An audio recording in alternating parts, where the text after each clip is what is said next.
اسرائیل نے ایران کے خلاف جارحیت میں حملوں کا دائرہ مزید وسیع کر دیا ہے۔ صہیونی فوج کے مطابق وسیع پیمانے پر ہونے والے حملوں میں ایرانی حکومت کے انتظامی ڈھانچے کو نشانہ بنایا گیا۔ اسرائیلی فورسز نے تہران کے مختلف مقامات پر بھی حملے کیے۔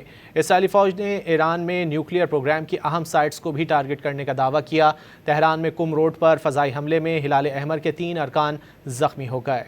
اسرائیل نے ایران کے خلاف جارحیت میں حملوں کا دائرہ مزید وسیع کر دیا ہے۔ صہیونی فوج کے مطابق وسیع پیمانے پر ہونے والے حملوں میں ایرانی حکومت کے انتظامی ڈھانچے کو نشانہ بنایا گیا۔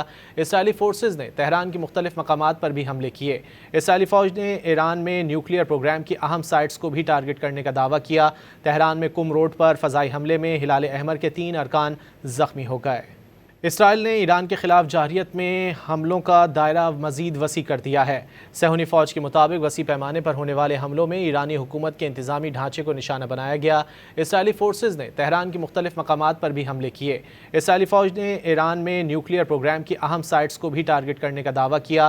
تہران میں قم روڈ پر فضائی حملے میں ہلال احمر کے 3 ارکان زخمی ہو گئے۔